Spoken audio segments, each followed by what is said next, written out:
महाकुंभ पर चंद्रशेखर आजाद को घेरने वालों को भीम आर्मी चीफ ने दे दिया एक और मौका।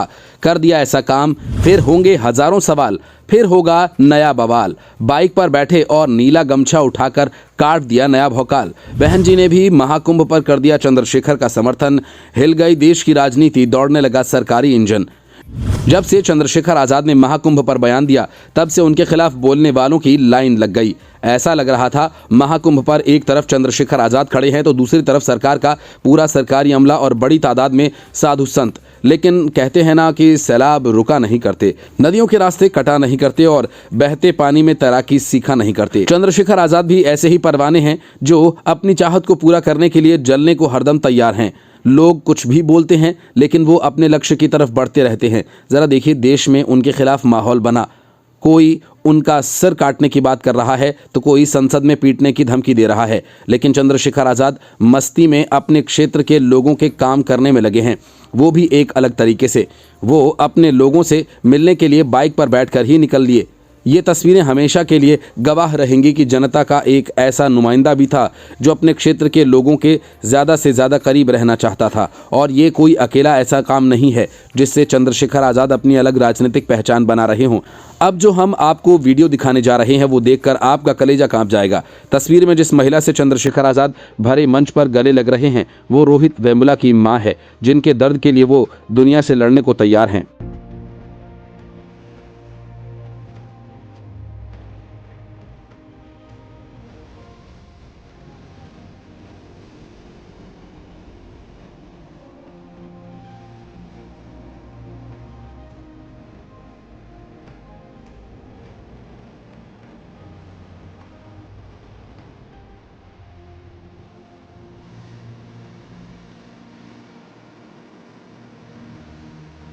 लेकिन हमारे देश की राजनीति की एक खराब बात यह है कि लोग किसी को उसके काम से ज़्यादा उसकी जाति से जानते हैं, उसका धर्म उसकी पहचान कराता है। यही वजह है कि लोग चंद्रशेखर आज़ाद के काम से ज़्यादा महाकुंभ पर उनके बयान की बात कर रहे हैं। इसी मुद्दे पर अब बसपा प्रमुख मायावती का भी बयान आया।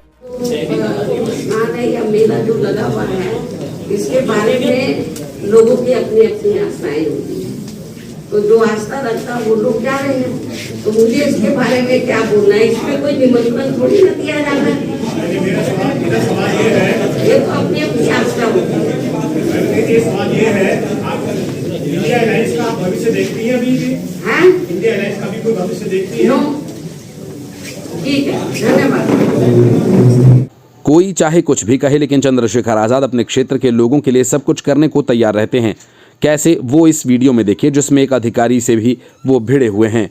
है नहीं ना पे कुछ भी आप झूठ बोल रहे हैं। आपको शर्म आनी चाहिए। एक जिम्मेदार अधिकारी कैसी बात कर रहा है हमसे और सब लोगों के सामने। शर्म की बात कौन सी आ गई? क्यों नहीं है? हमने आप कानून का बताइए दुरुपयोग कर रहे हैं, आप अपनी पावर का दुरुपयोग कर रहे हैं। हमारे पास नहीं है। कहाँ लाइए दिखाई, छिपा के लाइए दिखाई ना, मैनुअल दिखाई, पढ़वाइए लाइन एक बार मुझे। देख रहे हैं आप? हाँ। तो ना आपने सूची मांगी और फिर मैं आपको बता दूं, 1 मिनट, संवेदनशील बंदी उनको कहते हैं जिनका कोई क्राइम रिकॉर्ड होता है। इनमें से किसी का भी पहला कोई क्राइम रिकॉर्ड नहीं है। नहीं, कैसे मूर्ख मान रहे हैं क्या सर? कुछ भी कह देंगे, मान लेंगे। आप कहिए ना नहीं कराएंगे सरकार के दबाव में, ये कहिए ना। आप झूठ बोल रहे हैं, बताइए कहाँ लिखा हुआ है? और दोस्तों में कौन नहीं आता? दोस्तों में तो पाकिस्तान तक के लोग आ जाएंगे। आप हमसे कह रहे मुलाकात नहीं करने। मैं आपको सर, मेरी एक बात याद रखिए, ये सरकारें बदलती है, इस अन्याय का जवाब फिर देना पड़ेगा आपको। यहीं कहा नौकरी करेंगे आप। तो बाकी आप माफ करो।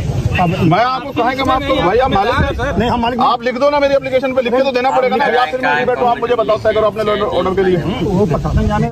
2 दिन पहले ही चंद्रशेखर आज़ाद ने अपने लोकसभा क्षेत्र नगीना में अधिकारियों को कच्ची सड़क पर कीचड़ में पैदल चलवाया था और बताया था कि जनता के काम नहीं करोगे तो मैं माफ नहीं करूंगा।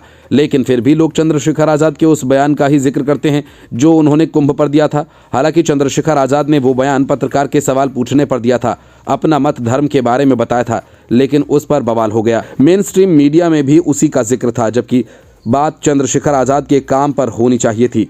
Bureau report, Indian news.